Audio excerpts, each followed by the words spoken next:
बहुत सावधानी की बात है। और जीवन में, सबके जीवन में एक बार ये प्रश्न खड़ा होगा। इसे सौभाग्य मत मान लेना, इसे प्रारब्ध मत मान लेना। प्रारब्ध से भोग का सानिध्य मिलता है, भोग क्रिया नहीं होती। भोग क्रिया अज्ञान से होती है। प्रारब्ध से सामग्री एकत्रित हो जाएगी, भोग का संयोग का वो सब प्रारब्ध रचना कर देगा, लेकिन क्रिया अज्ञान से होती है, क्रिया कामना से होती है। इसलिए कह रहे हैं, यदि राधा माधव के प्रेम रस में डूबने के मार्ग में उपासक चला तो उसके जीवन में एक बार ही सही पर ऐसा अवसर आएगा कि वो परस्पर विपरीत शरीर का भोग करने का प्रश्न माया खड़ा करेगी। आपको कह रहे हैं कि अगर नवयुवती है तो अपनी पुत्री जैसे होती है, ऐसे देखो, सुपुत्रीयति, अपनी पुत्री कितनी भी सुंदर जवान, ऐसा आता ही नहीं भाव में कि स्त्री है, आता ही नहीं है। जिनके आता है वो राक्षस ही हैं, मनुष्य तो है नहीं तो घर में रहा जाता है, बड़ी बहन, परिवार के सदस्य। कहीं ऐसा आता है कि जवान बहन है तो जवान लड़की, ऐसा थोड़ी आता है। हंसते खेलते गले लगाते, कोई कहीं भाव ही नहीं रहता काम का। चाहे जवान पुत्री हो चाहे जवान बहन हो, कभी ऐसा घर में भाव, जिनके भाव आता वो राक्षस हृदय के हैं, मनुष्य हृदय के नहीं। वो राक्षस हृदय वाले, आसुर स्वभाव वाले हैं। नहीं, अपनी पुत्री अपनी बहन के समीप रहने पर कहीं ऐसे भाव थोड़ी आते। खूब खेलना कूदना हंसना बातचीत करना ये सब घर में होता रहता है, पर ये भाव थोड़ी आता है कि ये स्त्री है। नहीं, वो मेरी बहन, वहां कोई गुंजाइश ही नहीं काम भाव की। तो बोले सगी पुत्री की तरह सब पुत्रियां दिखाई दे, अपने से बड़ी हैं तो बिल्कुल मेरी जैसे जननी वैसे। मातृयत्य परांगनाम, जैसे अपनी अम्मा के पास, मां के पास बैठे तो क्या भाव बिगड़ेगा? कुछ नहीं बिगड़ेगा।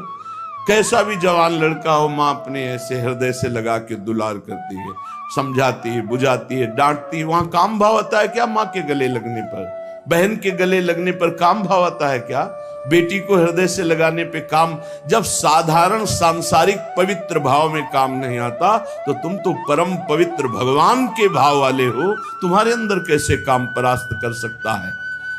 मातृयत्य परांगना, ये आएगा प्रश्न जीवन में। पुरुष है तो स्त्री के प्रति, स्त्री है तो पुरुष के प्रति। साधक बहुत सावधान रहे, माया प्रश्न करेगी। घूमते रहते हैं माया के पार्षद, घूमती रहती है माया की पार्षदी। बहुत सावधान, जाके संग कुमति मति उपजय करत भजन में भंग, तजोरे मन हरि विमुखन को संग। बहुत कीमती जीवन है, सिद्ध बात समझ लो, संकोच की बात नहीं।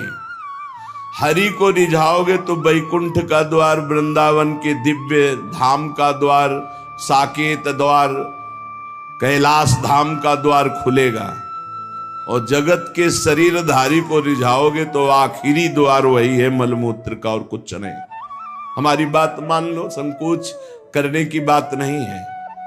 हम वहीं से पैदा हुए हैं और वहीं की आसक्ति से फिर दुर्गति को प्राप्त होंगे।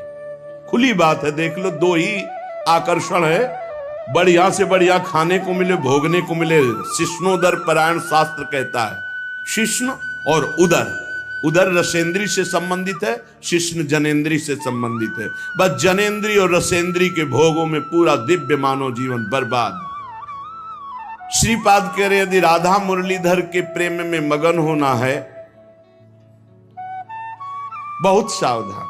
ये मत समझो कि माया कब किस रूप में कहां प्रश्न करती है। वो जननी है, वो अपने बेटे को पुष्ट करने के लिए कोई भी प्रश्न कर सकती है, लेकिन अपनी दृष्टि। महाप्रभु चैतन्य देव रुदन कर रहे हैं, हा गोविंद हा कृष्ण। दो वेश्याएं पहुंचती, एक कहती कितना ये रुदन कर रहे हैं, बोले मेरी जैसी नहीं मिली होगी इसीलिए ना। अभी देखो इनका रुदन बंद करती। वो क्या जाने कि जो हरि के आशिक है उनको हरि माया आकर्षित नहीं कर सकती। भगवान का एक विशुद्ध प्रताप बल भक्तों की रक्षा करता रहता है। वो जाकर के विनोदास्पद बातें करने लगी। महाप्रभु चैतन्य देव ने कहा, मां बस करुणा कर दो, श्री कृष्ण मिल। वो शब्द उनके हृदय में ऐसा चोट किया कि मैं इतनी नीच, ऐसे महापावन से ऐसी भावना चरणों में गिर गई, मुझे क्षमा करो, क्या मेरा भी उद्धार हो सकता? कृष्ण कृष्ण कृष्ण। ऐसा नहीं कि किसी के जीवन में प्रश्न नहीं आता, प्रश्न आता है, पर जो ये भगवत कृपा से सावधान रहता है कि ये प्रश्न है, मुझे उत्तर देना है इसका। ऐसा नहीं कि प्रश्न के लपेटे में आकर के फिसल जाना है, प्रश्न है, उत्तर देना है, बहुत संभाल के उत्तर देना है। अपमान भी नहीं करना, क्योंकि ये वही आए हुए हैं जिनकी हम आराधना करते हैं। वो कुछ भी रूप, वो मोहिनी रूप भी तो धारण किए ना, वो कुछ भी रूप धारण कर सकते हैं। मेरे प्रीतम है तो बस उस समय प्रभु आप ही मेरी रक्षा करो, आप ही मुझे बचाओ। मातृयत्य परांगनाम, त्रुटि हो सकती है हमसे गलती हो सकती, कभी बलवान न बने, कभी पहलवान न बने इस विषय में। दैन्य और चरण छूना, ये दो बातों से बच सकते हो। चरण छू कि हे जगत जननी, हे अंबा, कभी आपके प्रति मेरा। जिन उर्वशी जी ने बड़े बड़ों की बुद्धि को मोहित कर लिया, अर्जुन जी की बुद्धि को क्यों नहीं मोहित किया? क्योंकि जाते ही सीधे प्रणाम किया अर्जुन जी ने। जे ही उर्वशी का प्रवेश हुआ, देखा सो पंचांग प्रणाम किया और कहा, माता स्वागत है, आप पधारिए। आग लग गई, मैं किस लिए आए हूं और तुम मुझे क्या कह रहे हो? आज के बाद कभी माता शब्द उच्चारण मत करना। उन्होंने कहा, पुनः कहता हूं, कुंती माता से भी अधिक पूज्य मैं तुम्हें देखता हूं। कुछ नहीं बिगाड़ पाए उर्वशी जी, यहां तक कि साप तक दे दिया। पहली दृष्टि पड़ते ही या तो नव किशोरी जगदम्बा, लाडली जी की सहचरी, या मां, या अपना पवित्र भाव तुरंत आरोपित कीजिए। और स्त्री शरीर को लिखा है, भ्राता पिता पुत्र निज जैसे,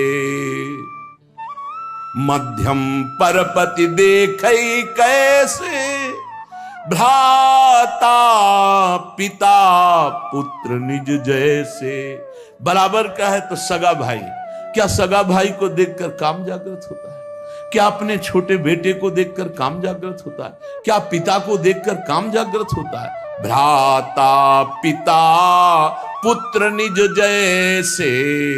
आवश्यकता पर बात करें, नहीं एकांत सेवन करें। बलवान इंद्रिय ग्रामो विद्वानम अपि कर्षति, शास्त्र आदेश करता है। पर उपासक को ये पक्का विश्वास कर लेना चाहिए कि मेरे जीवन में ये प्रश्न आएगा, आता है, आता रहेगा। अगर इससे निकल गए आगे तो यो राधा मुरलीधरांग कमल प्रेमैक मात्रियति। बहुत सावधानी की जरूरत है। देखो, कल वर्णन हुआ था, साधना में भय और प्रलोभन, ये दो चीजें भेजी जाती हैं। इनसे जो पास भी भगवान ही करवाएंगे। ये सत्संग सुनने को भगवान ही तो संयोग बना रहे हैं, ये भगवान ही तो प्रेरित करके आपको सुनवा रहे हैं। इसलिए सावधान। ये प्रश्न है, आपके पास 1 करोड़ रुपया जमा किया और आपका मन हुआ कि अरे मैं फंस गया क्या, तो 1 करोड़ यमुना जी में फेंक दो, मुक्त हो गए। लेकिन एक बार जीवन में फिसल गए तो उसकी पूर्ति नहीं होने वाली। हम कह रहे हैं अरबों रुपया एकत्रित हुआ, मन में आया सब छोड़ के भाग गए, राधा राधा राधा राधा, जो जहां वहीं छोड़ दिया, कुछ नहीं फंसे। लेकिन एक बार फिसल गए काम में तो उसकी पूर्ति कैसे होगी? वो तो नहीं होगा। वो तो चित्त पे संस्कार बन गया और आपका संयम भ्रष्ट हो गया। एक बार बालू का बांध टूट जाए तो दोबारा बांध बांधना बहुत कठिन बात है। एक बार योगी भ्रष्ट हो जाए, दोबारा योगी अपने योग पे आना भगवान के बल की बात है, दूसरी बात नहीं। जैसे बालू का बांध फूट जाए तो बांधना बड़ा कठिन है, ऐसे ये ब्रह्मचर्य, ये सतमार्ग, ये इंद्रिय निग्रह, ये बालू का बांध है, बहुत होश से। मातृयत्य परांगनाम स्थिर चरम सत्वम सुपुत्रीयति। बड़ा पवित्र भाव। और ये भाव जब अचानक संयोग हो जाए तब संयोग से बचने की पूरी वृत्ति रखे उपासक। जब तक कोई बहुत ऐसा संयोग की बात बन जाए कि बात करना ही है, तो उसके चरणों में दृष्टि रखते हुए, मुख की तरफ दृष्टि रखते हुए साधक कभी बात नहीं करते। नहीं, चरणों पर ऐसे दृष्टि रखते, जी प्रत्युत्तर कम शब्दों में और भाग ले। अपने को सूरवीर मत समझे। ये भगवान की प्रचंड मोहिनी माया का आकर्षण हमारे चित्त में बलात् हमारी निष्ठा को परिवर्तित कर देगा, यदि हम अधिक समय साथ रहें, अधिक समय बात करें, अधिक समय हंसी मजाक करें, तो हम फिसल जाएंगे। ये खाइयां हैं जिनसे हम भगवान को नहीं प्राप्त कर पाते और इनमें हम फिसल जाते हैं। बहुत ही सावधानी की जरूरत है। हमारी एक एक वृत्ति भगवान अंदर बैठे हुए देख रहे हो। उस जो जल रही वृत्ति काम क्रोध आदि को ना भोगने से, वो भगवान हिसाब आपको इतना आनंद प्रदान करेंगे कि रोते रहोगे। पर कुछ समय के लिए आपको अपने मार्ग में बहुत संभाल संभाल कर पग रखना है। अगर अपना कल्याण चाहते हो, सुंदर बुद्धि चाहते हो, भगवत मार्ग में अग्रसर होना चाहते हो, तो गोस्वामी तुलसीदास जी की चौपाई याद रखना।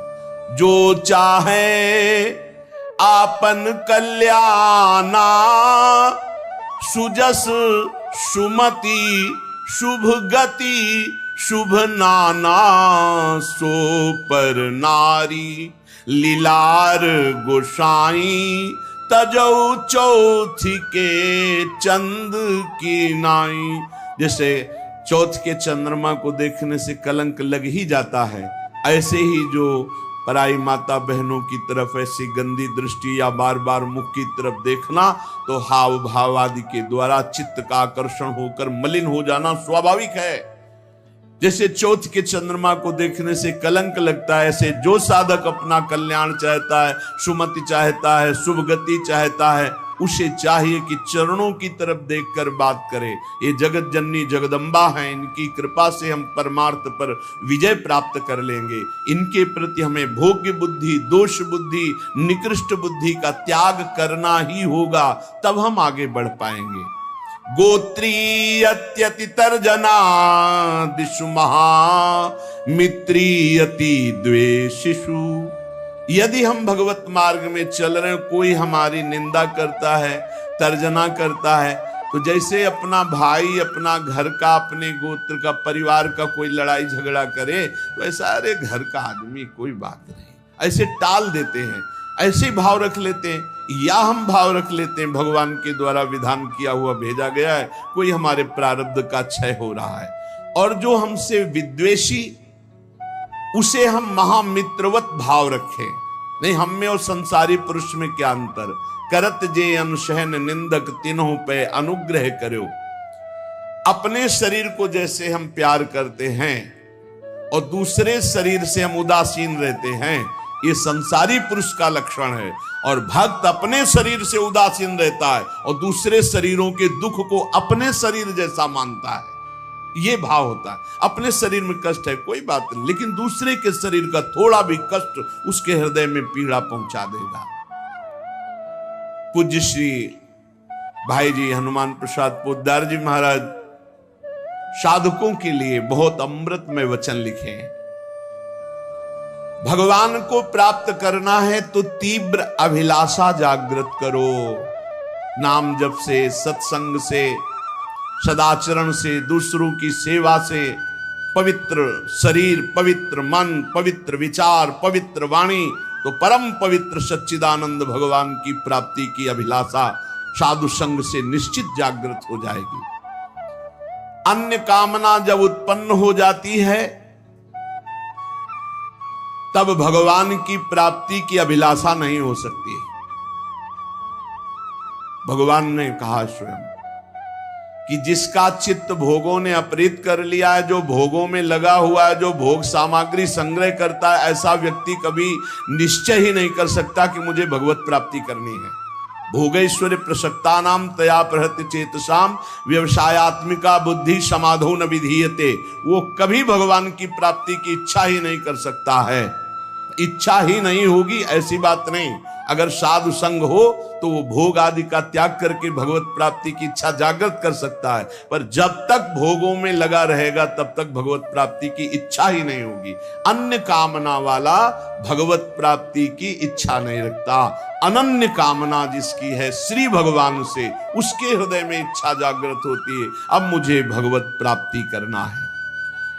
जब भगवत प्राप्ति की इच्छा जागृत होती है तब भगवान के अनुकूल आचरण और प्रतिकूल आचरणों का त्याग, ये नियम लेना होता है। श्री कृष्ण अनुकूलेन प्रतिकूलस्य वर्जनम विसर्जनम। आज के बाद कभी शास्त्र विरुद्ध, धर्म विरुद्ध आचरण नहीं करूंगा, तभी आपके अंदर भगवत प्राप्ति की अभिलाषा जागृत होगी। इधर तो माला चला रहे हैं, पाठ कर रहे हैं, धर्म के कार्य कर रहे हैं, और पीछे फिर अधर्माचरण हो रहा है, तो वो अंधा बटे पड़ा चबाए, तुम्हारे हाथ में कुछ नहीं लगेगा। हमको संयम से रोकना पड़ेगा। जो धर्म, जो नाम जप, जो साधन कर रहे हैं, वो हमारा कहीं किसी पापाचरण में बह न जाए, कहीं किसी छिद्र से बह न जाए। हम अपने इंद्रियों को, मन को हम विचार के द्वारा, पवित्र विचारों के द्वारा उनको घेरे रहते हैं। इसी का तो इनाम मिलता है परम पद, इसी का इनाम मिलता है अद्भुत आनंद की उमगन। ना भय जन्म का, ना मृत्यु का, ना रोग का, ना शोक का, किसी भी तरह का कोई भी द्वंद्व प्रभाव उपासक के अंदर नहीं रह जाता। अनुकूलस्य, अपने इष्ट देव गुरुदेव के अनुकूल, और प्रतिकूलस्य विसर्जनम, प्रत्येक प्रतिकूल आचरण का त्याग। जब साधक ऐसा आचरण बहुत समय तक करता है तो उसके प्राणों में रुदन करने की इच्छा जागृत होती है और वो क्रंदन करने लगता है। रोते रोते उसके हृदय में विरहाग्नि जलाती है, और उसी विरहाग्नि को शीतल करने फिर भगवान को आना होता है, फिर उसे भगवत प्राप्ति हो जाती है। दूसरी बात, साधक जब इस मार्ग पर चलता है तो उसका स्वभाव होता है इधर उधर ताक झांक करना। ये कैसे चलता है? ये बहुत बुरी आदत है, ये बिल्कुल नहीं रखनी चाहिए। पर दोष दर्शन से सबसे बड़ा घाटा होता है कि हम जो दोष दूसरे में देखते हैं, देखने की चेष्टा करते हैं, वो दोष हम में जागृत हो जाता है। इसलिए साधक को इधर उधर ताक झांक करने वाला स्वभाव नहीं रखना चाहिए। छोटी छोटी बातें होती हैं जिनमें हम फिसल जाते हैं। हर साधक इस बात को समझ ले, परमार्थ में चलने पर इधर उधर ताक झांक, वो पड़ोसी बगल वाला साधक क्या करता है, अगर ये दोष दर्शन की वृत्ति रही तो ऐसे ही नीचे खड़े रहोगे, परमार्थ की ऊंचाई पर नहीं चढ़ पाओगे। इधर उधर ताकने वाला साधक लक्ष्य तक कभी पहुंच ही नहीं सकता। सिद्ध महापुरुषों के वचन है। साधक को चाहिए कि अपनी दृष्टि केवल अपने लक्ष्य पर रखते हुए, लक्ष्य हमारा क्या है? सर्वान वस्तुतया निरीक्ष परम स्वाराध्य बुद्धिर्मम, मेरे भगवान ही सब रूपों में, बस सारा नाटक वही कर रहे हैं। हमको ये नहीं देखना ये कमी इसमें साधक में है या कमी उस साधक, ये गुरु देखें या भगवान देखें, वो सुधार करें, हमारा ठेका नहीं है। हमारा ठेका है अपनी कमी देखना और भगवान को प्राप्त करना। सत्संग अपने लिए होता है, दूसरों के ऊपर थोपने के लिए नहीं होता, दूसरों के दोष दर्शन के लिए नहीं होता, वो अपने मन को शासन में लाने के लिए सत्संग होता है। साधक जब इस दोष से आगे बढ़ता है, ये बहुत जोर का दोष होता है, जब इससे आगे साधक बढ़ता है तो उसके जीवन में प्रलोभन आता है। जब प्रलोभन से बचता है तो फिर भय आता है। बड़े बड़े भय आते हैं भक्तों के जीवन में। फांसी की सजा निश्चित हो गई, आग में जलाने निश्चित हो गया, जहर पिला दिया गया, क्या क्या। जब प्रलोभन और भय से भी आगे निकलता है तब दिव्य सिद्धियां, आकाश में उड़ जाओ जहां जिस लोक में, जब इनसे भी आगे निकल जाए, जीवित मर जाए उलट आप में समाया है दिलगिरी, एकदम खाक, तब भगवान की प्राप्ति होती है। वो संसार चक्र का भेदन करके सच्चिदानंद स्वरूप को प्राप्त कर लेता है। वैराग्य दो प्रकार का होता है, एक समल वैराग्य और एक विमल वैराग्य। सांसारिक प्रतिकूलता को लेकर जो घर त्यागा जाता है उसे समल वैराग्य कहते हैं। ये समल, मल का प्रयोग नहीं होना चाहिए। ये मल है वासना, कामना, रुपया, पैसा। हाँ, हमारा भरण पोषण ईश्वर के द्वारा सारे विश्व का करते, तो हम जितने बैरागी जन विश्व में हैं, भगवान विश्वंबर सबका भरण पोषण कर रहे हैं, लेकिन बहुत सावधानी से। मुनीमगिरी करनी है। मालिक हैं भगवान, मुनीम है हम, तो मुनीम का लेना देना बहुत हिसाब में होना चाहिए। हिसाब से चूक हुई तो चूक हो जाएगी, बड़ी चूक हो जाएगी। तो एक होते हैं वैराग्य लेते हैं ये देख करके कि अब नौकरी नहीं मिल रही, विवाह भी नहीं हुआ, खान पान की व्यवस्था, बाबा जी बन जाते हैं। जिंदगी नरक हो जाएगी तुम्हारी और दूसरों की बेइज्जती करवाओगे। कभी ऐसे बाबा जी नहीं बना जाता। बाबा जी बना जाता है, सब व्यवस्थाएं हैं, लेकिन अब मन नहीं लग रहा, ऐसा लग रहा है मुझे भगवान चाहिए। तब इसे विमल वैराग्य कहते हैं। अगर समल, ये जो समल वैराग्य है, इस समल वैराग्य को यदि विमल वैरागी मिल जाए तो वासना हट जाए और निर्मल मार्ग में चल पड़ेगा।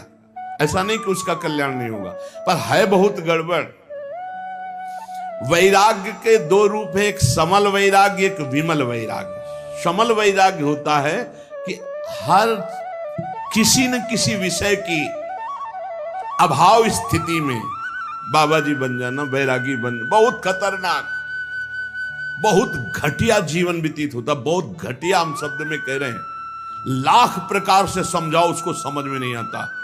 वो केवल वासना की पूर्ति ऐसे लोगों के द्वारा बहुत अहित होता है संत समाज का, क्योंकि उनके अंदर कोई लक्ष्य भगवत प्राप्ति नहीं, कोई साधुता नहीं, और वेश साधुता का वो बहुत तरह से हानि करते हैं। और कहे तो संत ही जाएंगे क्योंकि वेश है, तो इसलिए बड़ा अपमान संतों का होता है। उनका लक्ष्य नहीं होता भगवत प्राप्ति, उनका लक्ष्य नहीं होता सतमार्ग, वो केवल वासनाओं की पूर्ति के।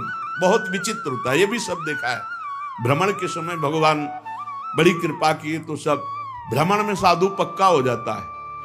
भूख प्यास, गर्मी सर्दी, मान गाली और मार पीट सब कुछ सहना पड़ता है, सब सहना पड़ता है, उससे परिपक्व हो जाता है।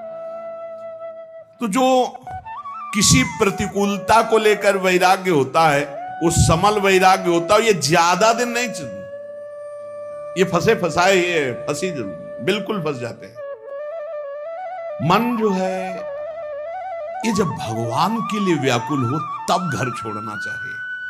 नहीं तो हम कह रहे हैं कि भले आप लेबरी करके जियो लेकिन बाबा जी मत बनना। बाबा जी बनने के लिए एक केवल बात है, अब मुझे भगवान चाहिए। अब आपको कोई परास्त नहीं कर सकता त्रिभुवन में। ये बस बात तुम्हारे अंदर बैठ जाए, आप समझो केवल 2 वर्ष गुरुदेव भगवान 13, 14, 15 और इसके बाद पधार गए। अब पूरा जीवन अनाथ हो गया। अब हम किसके सहारे चले, कैसे चले? अब एक भारी विपत्ति, भारी अव्यवस्था कि हम पुत्र की तरह जिनकी गोद में बैठकर चल रहे थे वो तो अंतर्ध्यान हो गए। अब हमको कौन संभाले? उस समय श्री भगवान का जो तेज हमारे साथ था, हम आपको बताया जब हमारी समस्या आती थी तो संत और आकाश ये 2 का सानिध्य हो जाता था। एकदम एक दिन 3 बजे सुबह तड़के नहा के से आकाश की तरफ कहा, गुरुदेव भगवान अभी तक तो हम निश्चिंत थे आपके बल पर, अब तो मुझे मार्ग भी पता नहीं कैसे चलना है, पूरा जीवन है, कोई साथी नहीं, किसी पर भरोसा नहीं। हमारा शुरू से किसी पर भरोसा नहीं था। भगवत प्रेरणा से, भगवत कृपा से एक हमारे दिमाग में बैठ गया था कि भगवान के सिवा, गुरुदेव के सिवा इस संसार में कोई सतमार्ग में नहीं चला सकता और गिराने वाला हो सकता है। इसलिए कभी हम किसी की सलाह नहीं मानी, कभी हम किसी से प्रश्न नहीं किया, कभी हम किसी की बात सुनने की चेष्टा नहीं की। जो बात गुरु जी ने कही थी उसी को घुमा घुमा करके बार बार उसी पे चलने की चेष्टा की। प्रेरणा आई, उतर जाओ गंगा की तीर पर और कभी किसी एक आश्रम में मत रुकना, बस भ्रमण करो। बस तुरंत मन में आया, बस सफेपुर घाट से कूद पड़े गंगा किनारे, एक गीता पूरा ओ यहां तक वही सच्चिदानंद परम तत्व घुमा। अगर थोड़ा भी कुछ राग लेकर घर से निकलोगे तो फंस जाओगे। आश्रम व्यवस्था कई जगह भ्रमण में से प्रलोभन आएगी, यहाँ के महंत बन जाओ, अब से यहां जब तक भगवत प्राप्ति नहीं तो राम काज की नहीं बिनु मोहि कहां विश्राम। शमल वैराग्य, ये प्रायः देखना चाहिए साधक को कि कोई वासना लेकर आए तो फटाफट उसका ऑपरेशन कर डालो गुरुजनों के सानिध्य में, सत्संग में, नहीं तो ये वासना कहीं ना कहीं फंसाकर चौपट कर देगी। किसी सांसारिक प्रतिकूलता को देख करके अनुकूलता पाने के लिए तो बाबा जी नहीं बन गया कोई, या अनुकूलता पाने के लिए वैराग्य का नाटक तो नहीं कर रहा। ये बहुत हानिकारक है, परमार्थ में आगे नहीं बढ़ने देगा। विमल वैराग्य जिसमें विषयासक्ति है पर वो विषयासक्ति को मिटाना चाहता है, वो तृष्णा रहित होना चाहता है, वो भगवत प्राप्ति करना चाहता है, वो कहीं विश्राम नहीं मानना चाहता, केवल भगवान की प्राप्ति। वो सूरवीर, ये महान योद्धा सातरत सा लोकांतरत पार कर देगा, जीवन पार कर देगा, कोई नहीं इसे परास्त कर सकता। दुख दोष ये मिटाने के लिए हम भगवत मार्ग में आते हैं। देखिए, दुख दोष मिटाने के लिए हम भगवत मार्ग में आते हैं। जो उपासक भोगों का रागी होगा, सुख सुविधाएं हर्षित, ठाकुर को देखकर हर्षित होने का कब तुम्हारा भाव आएगा? मन अति हर्ष जनावन ते ही आज देखी हो परम से। अरे विश्व की हर संपत्ति चरणों में फेंक दी जाए तो भी ऐसे उधर देखने की इच्छा न हो। सुरपति नरपति लोकपति जिनके भावे घास रहे, परम आनंद में तज सब ही गए, सच्चिदानंद का आशिक और छोटी मोटी वस्तुओं में हर्षित हो जाए। ऐसा बुरा लगना चाहिए संसार की पद प्रतिष्ठा भोग सामग्री। जैसे तुम्हें कई अरब रुपया का संकल्प बनाया, तुम्हें 5 का नोट दिया जाए, ये ले 5 का, तो कैसा लगेगा? मानो थप्पड़ मारा। ऐसे अखिल कोटि ब्रह्मांड नायक चाहिए तो लोक परलोक के भोग तुम्हें विश्वत लगने चाहिए। ब्रह्मादि के भोग सब विषम लागत ताई, नारायण ब्रज चंद की लगन लगी, कहीं राजी हो जाए। हे साधक सावधान, कहीं राजी नहीं। अपने को हर समय कसौटी में कसते रहो, कोई जान न पावे।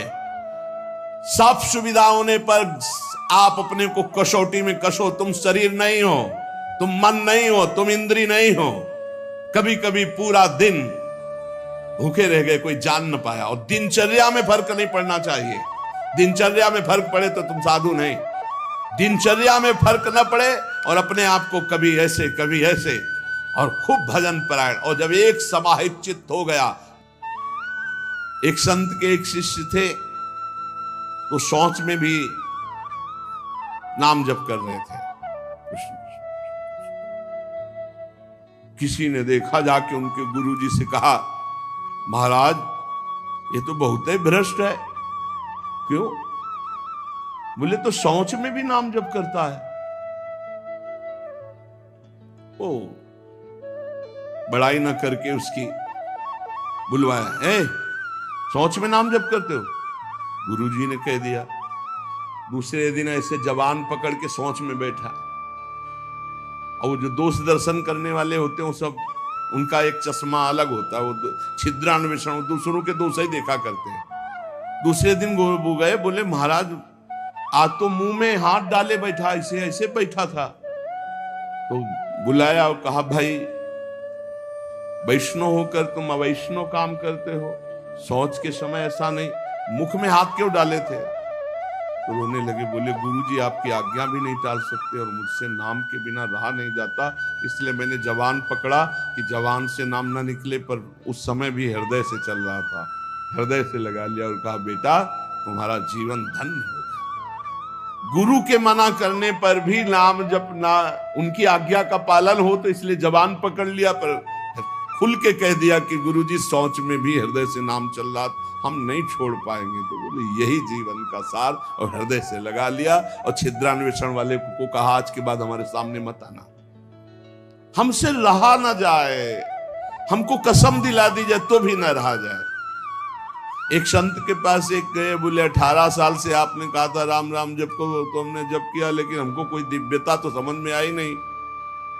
तो उनका, अच्छा हमें गुरु मानते हो? बोले हाँ गुरु मानते हैं, आपको पक्का मानते हैं। बोले तुम्हें हमारी कसम है बस कल तक ये नाम ना जपना, फिर कल आओगे तो हम ऐसा मंत्र देंगे कि बहुत जल्दी तुम्हारे को सिद्धि प्राप्त हो जाएगी। तो ठीक है, प्रणाम करके चले, शुरू हुआ अभ्यास। अब गुरुजी ने कसम खवाई तो सीढ़ी नहीं उतर पाए, रो के आए, बोले गुरुजी ऐसा तो नहीं हो सकता, अब नाम तो नहीं छूट सकता गुरुजी, आपने कसम खवा दी, इतनी देर में कितने नाम चल गए गुरुजी, अब ऐसा नहीं। बोले बस यही मिला 18 साल से, जो नाम में तुम्हें प्रियता हो गई, अब क्या दुर्लभ रह गया, आगे जब इसका फल प्रकाशित होगा तो सच्चिदानंद भगवान का मिलन। तो हमारा स्वभाव बन जाए कि रहा ना जाए बिना भजन के, हमारा जीवन भजन बन जाए। मत प्राणाह उसे ही कहते, हर श्वास में भगवान का स्मरण। गोपीजनों के लिए भगवान ने कहा मन मनस का ता मन मनस का मत प्राणा मदर्थ त्यक्त दहिका। मन मनस, उनका मन मैं हूं, उनका प्राण मैं हूं। गोपियों के हृदय में श्री कृष्ण प्राण है, गोपियों के मन श्री कृष्ण है, मेरे लिए समस्त देह सुखों का त्याग कर दिया। देखो भगवत प्राप्ति ऐसे नहीं होती, मेरे मन से जीवित हैं गोपियां। भगवान ने कहा मेरे प्राण ही गोपी के प्राण हैं, भगवान के प्राणों से अनुप्राणित, भगवान के जीवन से जीवित। ये क्यों? भगवत स्मरण, हर श्वास तो भगवान को प्राण समर्पित, हर वृत्ति तो चित्त और मन समर्पित, पूरा निश्चय भगवान मेरे तो बुद्धि समर्पित और अहम भगवान के दासत्व में समर्पित। जब श्री भरत जी महाराज चित्रकूट जा रहे हैं तो भरद्वाज जी के आश्रम में तो उनको रात्रि में बड़ा संकोच हो रहा है भरद्वाज जी से एकांत में मिलने की, क्योंकि भरत जी को एक अंदर चुभन थी कि मेरे को ही लक्ष्य बनाकर कैकेयी मैया ने राम जी को 14 वर्ष का वनवास, तो बड़ा कि मैं ही ऐसा कलंकी हूं जिसके कारण मेरे प्रभु को इतना कष्ट, तो बड़ा सकुच कर रहे थे। और वहां चर्चा हो रही थी, भरत जी पधारे हैं तो कहा भरत सरिस को राम सनेही, जगु जपु राम राम जपु जेही। अरे भरत जैसा राम प्रेमी कौन हो सकता, सारा संसार राम राम जपता है, पर राम जी क्या जपते हैं? श्री भरत श्री भरत श्री भरत। भरत सरिस को राम सनेही, जग जपु राम राम जपु जेही। भरत जी के समान कौन प्रिय? क्यों? भरत जी जैसे राम जी को निरंतर जपते से राम जी श्री भरत ऐसा जपते हैं। प्रेमी का हृदय हर समय अपने प्रीतम के चिंतन में तन्मय रहता है। विलक्षणता उसी में आती जो निरंतर भजन परायण रहता है। भगवान का स्वभाव,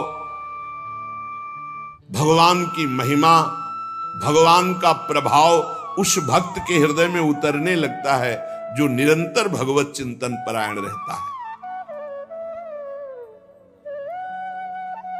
यहां सावधानी रखनी है, भजन परायण होने पर भी हमारे अंदर चाह नहीं पैदा हो रही तो कोई न कोई हम में त्रुटि हो रही है। जिसको अपने साध्य का पता है, मेरा साध्य क्या है, श्यामा श्याम, तो फिर राजी कैसे हो रहे हो और से? जब तुम्हारा साध्य श्यामा श्याम है तो तुम राजी कैसे हो रहे हो और बात से, धन से, संपत्ति से, प्रणाम से, नमस्कार से? जब तुम जानते हो ये मिथ्या है, तुम्हारा साध्य परमात्मा है, तो तुम परमात्मा के सिवा अन्य किसी से कैसे राजी हो गए? साधना की विघ्न जिनसे हमें बचना है, ये विघ्न है। अपने आराध्य देव साध्य के बराबर किसी को नहीं रखना, ये बात समझो। किसी वस्तु, व्यक्ति, स्थान, घटना, परिस्थिति, कैसे तुम राजी हो गए कि प्रभु का विस्मरण? जैसे हम किसी व्यक्ति से मिलने में प्रभु को भूल गए तो वो व्यक्ति प्रभु से बढ़कर हो गया। किसी वस्तु के भोग में हम प्रभु को भूल गए तो वस्तु प्रभु से बढ़कर हो गए। साध्य की ओर जिसकी दृष्टि नहीं है वो साधक किस बात का? अपने को जो एकांत रूप से भगवत प्राप्ति के मार्ग में चलाया है उसी को साधक कहते हैं, और जो हर समय साध्य को लक्ष्य रखता है वही साधक प्रवीण साधक है। अपने कार्य में, अपनी साधना में, अपने मार्ग में दूसरे की तरफ ताको झाको मत, चुपचाप चलते रहो। साधक को हमेशा ध्यान रखना चाहिए, हमें कभी लक्ष्य को भूलना नहीं है। हमारा लक्ष्य क्या है? खड़े हैं तो हमारी दृष्टि बिल्कुल मंत्राकार, कार्य में है तो नाम जप। जी जब पूछे क्या चल रहा है, आपकी कृपा से चल रहा है। उत्तर यही होना चाहिए, झूठ नहीं, सत्य ही होना चाहिए। लक्ष्य को भूल गए जिस मिनट, जिस सेकंड, उससे बड़ी हानि क्या है? तुम साधक क्या है? हानि हरिवंश के नाम अंतर परे, का हनुमंत विपत्ति प्रभु सोई, जब तो सुमिरन भजन न हुई। हरि बाबा ने एक दृष्टांत में बताया कि एक सिद्ध फकीर एक संत की झोपड़ी पर गए तो वहां गड्ढा बना हुआ था सामने और घुटनों का भी। उनका शिष्य और संत जन थे तो उनका ये क्या है? बोले हमारे गुरुजी यहां दंडवत करते हैं। हाँ, ऐसे चिकने चट्टान में भी गड्ढा बन गया, इतनी दंडवतें करते हैं। बहुत गदगद कंठ हुए, आप बहुत दिव्य संत हैं जो इतनी दंडवतें रोज प्रभु को करते हैं। तो आकाशवाणी हुई कि इनकी दंडवतों से मैं खुशी नहीं हूं। वो सिद्ध फकीर जो थे संत, वो रोने लगे। इतने में वो महात्मा आ गए। अरे देखा क्यों संतो, प्रणाम किया, उनका दंडवती करना स्वभाव था, प्रणाम किया। वो रो रहे थे, उनकी तरफ बड़ी दुखद दृष्टि से देख रहे थे। तो उनका प्रभु आप रो क्यों रहे हैं?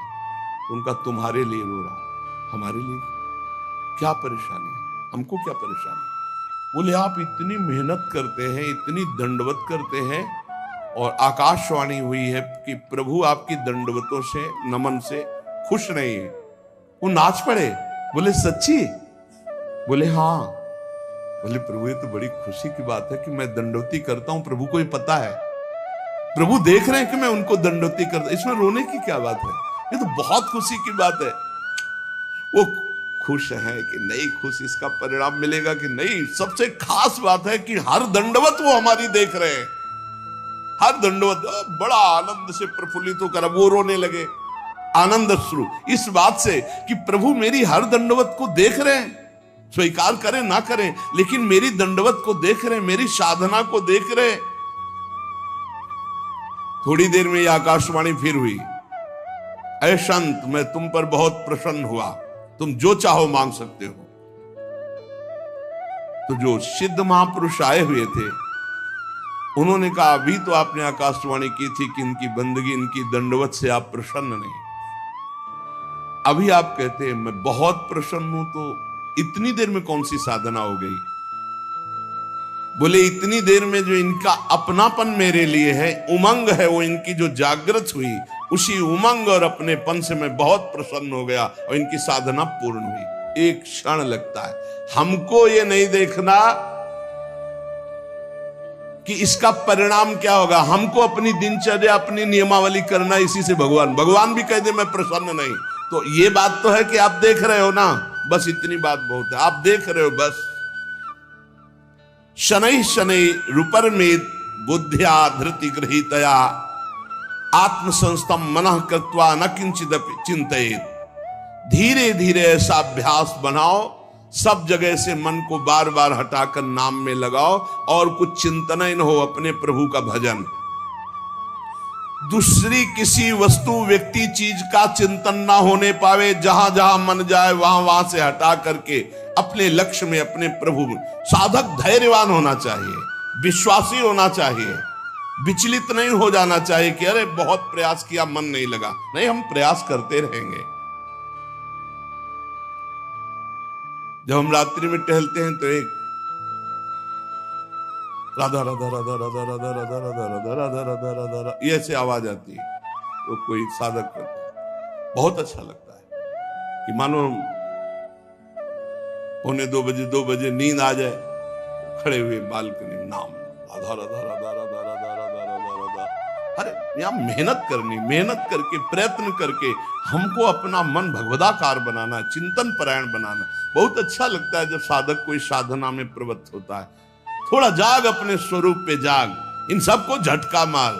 बहुत जोर का तुम्हारे पास करंट पावर है भगवान का, तुम में जो शक्ति है उसको जागृत करो। बहुत शक्तिवान हो तुम, साधारण नहीं हो, भगवान के जन हो। जब तक हमारी भजन में रुचि, भजन में प्रवीणता, हम भगवान को अपना जीवन दे दें, ये जीवन केवल भगवान की प्राप्ति के लिए है, तो भगवान हमको वैसे संग करवा देंगे, वैसे ही भजन मिला। एक चीज तो समझ लो, साधक वही जो जिद्दी स्वभाव का, ये बात समझ लो, साधक वही जो जिद्दी, भजन में जिद करके लगना पड़ता है। जैसे भजन में पूर्व में था कि बैठे, थोड़ी देर भजन हुआ, फिर नींद आने, खड़े हो गए और टहल रहे हैं, बाहर निकल करके टहल। हमें नींद में समय बर्बाद नहीं करना। एक नियत समय तुम्हें दे दिया देह को सोने का, 5 घंटे 4 घंटे 3 घंटे, जितना अभ्यास में ले पाए। इसके बाद अब नहीं कि तुम झटका मारो। हर प्रयास किए, ठंडा पानी बिल्कुल ठंडा रख लिया है, सर्दी में कंबल ओढ़ा नहीं, पूरा अब ठंडी में कांप, अब नींद आवे, लड़ा जाता है। बहुत आनंद का विषय है जिस मार्ग में आप चल रहे हैं। अपने आप को भगवान के चरणों में समर्पित करके निरंतर भजन का अभ्यास, तो तेषाम हम समुद्धरता मृत्यु संसार सागरात भवामि न चिरात पार्थ मय्यावेशित चेतसाम। इस शब्द पर ध्यान करो, मय्यावेशित चेतसम, मेरे में आवेश चित्त वाला। भजन का आवेश हर समय बना हुआ है, भजन का आवेश और कोई चाह नहीं। एक रबिया जी बड़ी संत हुई है, उन्होंने कहा कि अगर मैं स्वर्ग चाहूं तो मुझे जरूर नरक भेज देना, अगर नरक से बचना चाहूं तो और भयानक कष्ट देना प्रभु, पर यदि आपको चाहूं तो छुपना मत।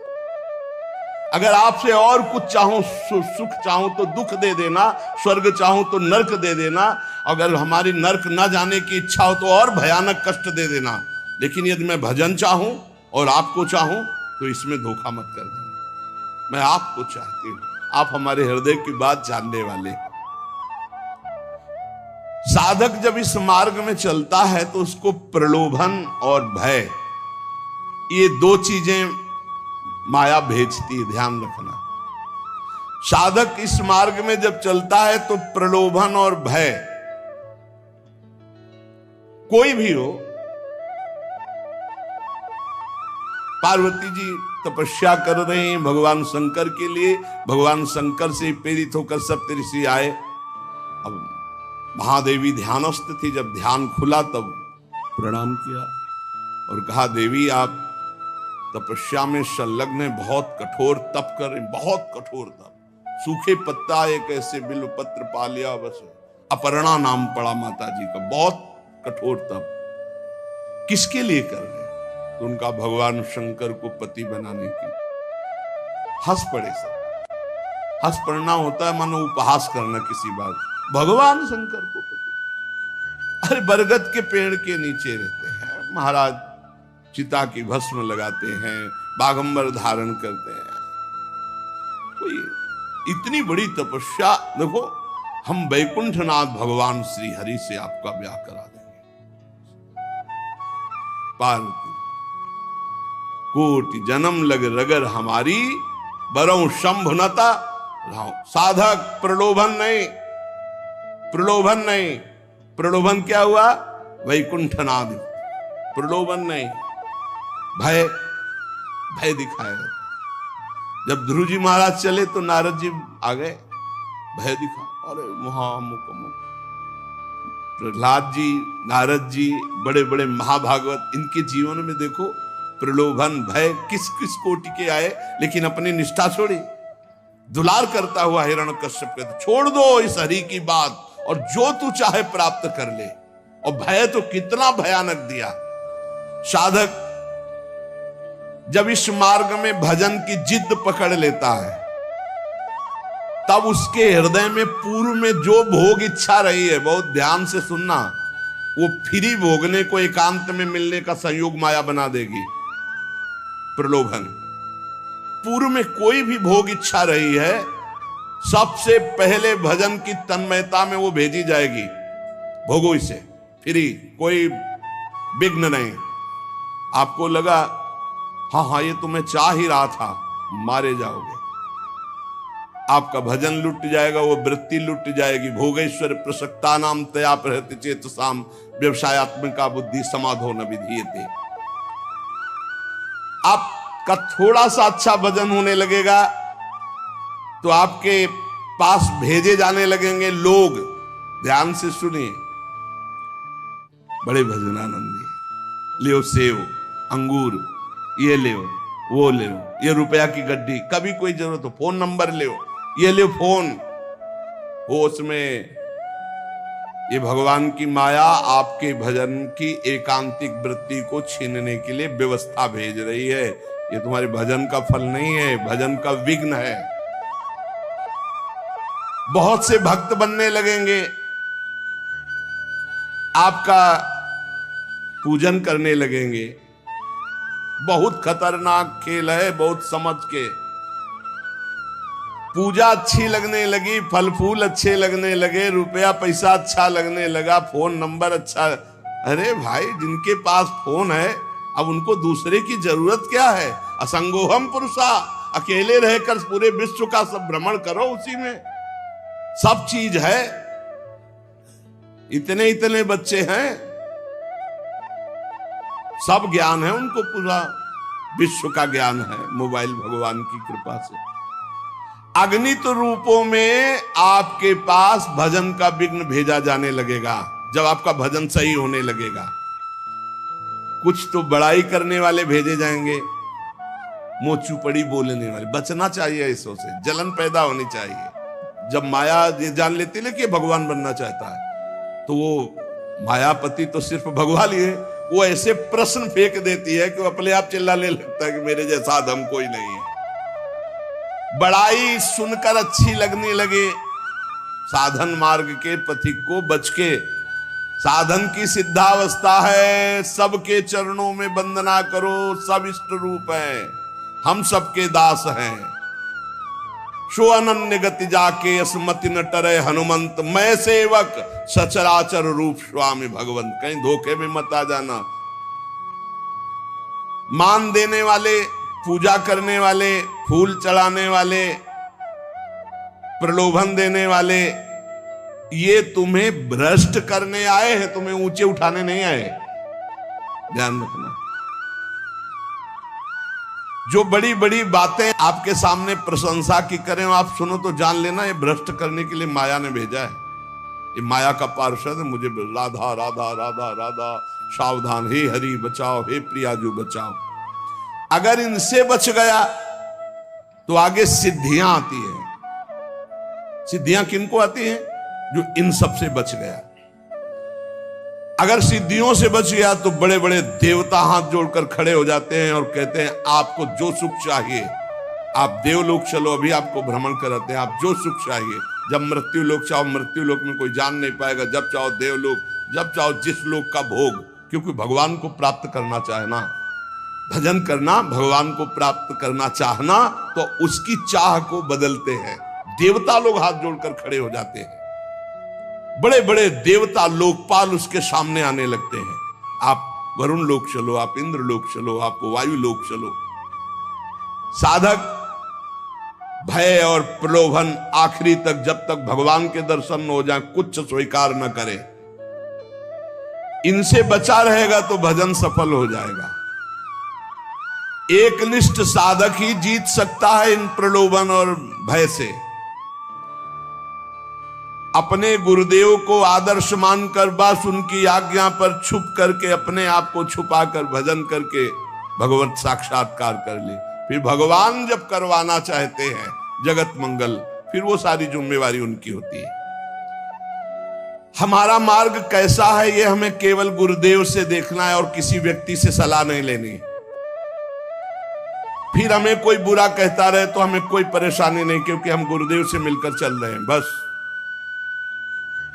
साधक मार्ग पर चलने वाला है, अभी सिद्ध तो हुआ नहीं, इसलिए उसे कभी भूलकर कोई दूसरा भरोसा नहीं कर लेना है। भरोसो जाहि दूसरों सो करो। अगर किसी का भरोसा कर लिया तुम्हारा मार्ग रुक जाएगा।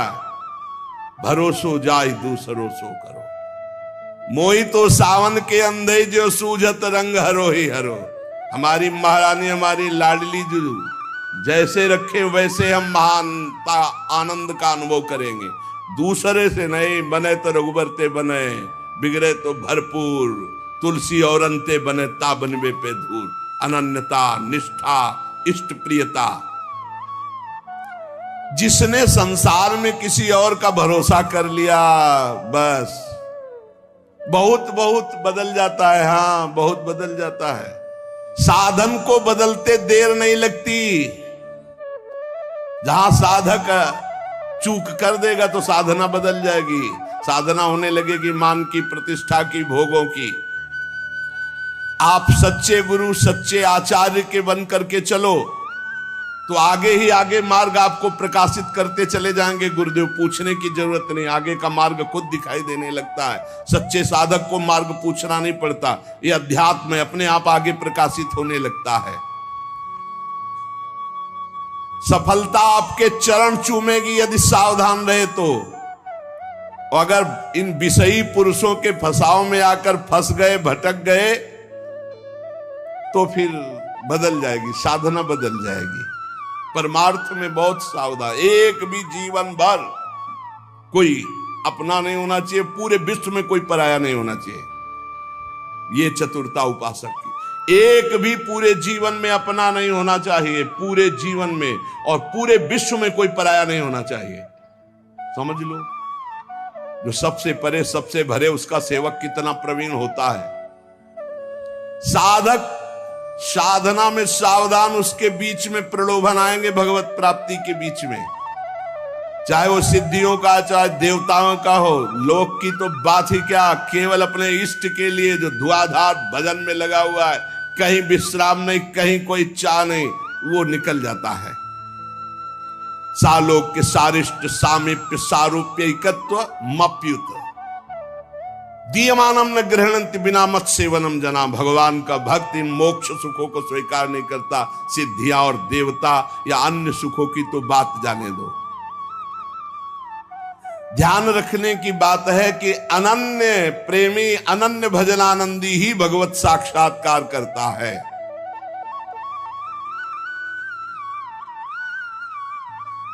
जब भजन सही होने लगता है तो फिर इसके बाद एक नशा चढ़ता है, तो उपदेश देने का मन शुरू हो जाता है।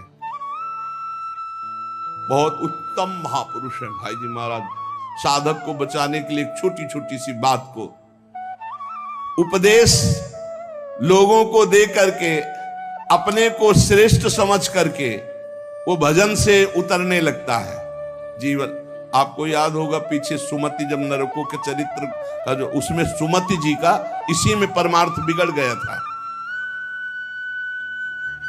थोड़ी भी बात अभी जीवन में अध्यात्म की आई नहीं, उपदेश शुरू कर दिया तो भ्रष्ट हो जाओगे, नष्ट हो जाओगे।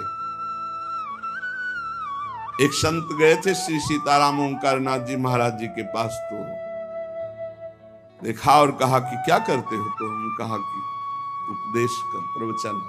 तो उन्होंने कहा था वैसे है मंगलमय कार्य, लेकिन भ्रष्ट होने में देर नहीं लगेगी। ये सिद्ध पुरुषों का, जो भगवत प्राप्त महापुरुष है, उनको अन्य साधक इस चक्कर में न फंसे। भगवान अगर इतनी सामर्थ्य दिए तो बात अलग। भगवान की चर्चा करना बहुत अच्छा है, भाई जी महाराज कह रहे, सुनना अच्छा है, लेकिन इसके बाद का जो परिणाम है, प्रणाम नमस्कार वाह वाह यश कीर्ति, वो तुम्हें भ्रष्ट कर देगी यदि भगवत प्राप्ति नहीं हुई है।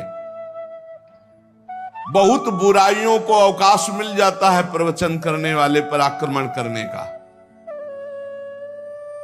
अच्छे से फुर्सत में हमारी बात चिंतन करना, एकांत में भाई जी कहे, वास्तविक लाभ से वंचित हो जाओगे यदि भगवत प्राप्ति नहीं हुआ, प्रवचन शुरू कर दिया तो। जब तक जीवन में सत्य उतर न जाए तब तक प्रवचन न करे। इसलिए प्राचीन काल की गुरु परंपरा थी कि गुरु उपदेश करते थे और गुरु लायक देखकर उपदेश करते थे। उसे साधन बता दिया, पूरा जीवन साधन में लगा, सिद्ध हो गया, अब वो उपदेश करे। ऐसा नहीं कि यहां प्रवचन सीख कर प्रवचन किए जाए। जो केवल प्रवचन तो कुछ नहीं रह जाता, रुपया पैसा मान प्रतिष्ठा ये सब, भगवत मार्ग का कुछ नहीं रह जाता पक्का। गुरु कृपा पात्र जो केवल कथयन्ति च माम नित्यम तुष्यन्ति च रमन्ति च, ये अलग मार्ग है। पहले भरपेट खूब खा ले, अर्थात भगवदानंद की अनुभूति कर ले, तब प्रवचन करे, नहीं कोई सफलता हाथ नहीं लगेगी। साधक को इस प्रवचन रूपी व्यापार से बचना चाहिए। हम पहले खूब अच्छे से काम क्रोध लोभ मोह मद पर विजय प्राप्त करके भगवदानंद में डूब जाएं, वो आगे की बात भगवान क्या करवाएंगे। पहले हमें आचरण उतार ले। एक बार द्रोणाचार्य जी ने शप से कहा कि एक बात सीख लो, कोई मारे भी तो गुस्सा नहीं करना है। ये बात सीख लो, यदि तुम्हें उत्तम मार्ग का अनुसरण करना है, महापुरुषों के मार्ग में चलना है, तो तुम्हें मारे भी तो गुस्सा नहीं करना है। सीख लिया? सबसे पूछा जी क्या सीखा? हमें कोई मारे भी तो गुस्सा नहीं करना है। युधिष्ठिर जी से खड़े हो, क्या सीखा? बोले नहीं सीख पाया। सबने एक स्वर में सुना दिया, तुम क्यों नहीं सुना दिए? बोले नहीं सीख पाया गुरुदेव। दूसरे दिन खड़े हो, सीखा? क्या हम बोले थे? बोले नहीं सीख पाया गुरुदेव। 7 दिन तक पूछा, बोले डंडा लाओ, और 5-7 बेत मारे। बोले सीखा? बोले हाँ गुरुदेव सीख गया। क्या? कि कोई मारे भी तो गुस्सा नहीं करना चाहिए। बोले क्यों? आप क्यों? बोले आपने मारा ना और मुझे गुस्सा नहीं आया ना, तो अब सीख गया।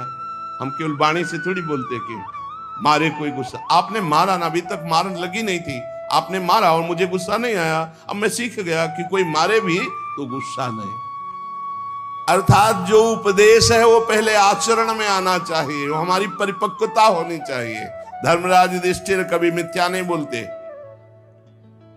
आपने सिखाया कोई मारे गुस्सा नहीं आना, तो अब पहले हमारे मार लगे हो, मुझे गुस्सा ना आवे तब मैं बोलूंगा।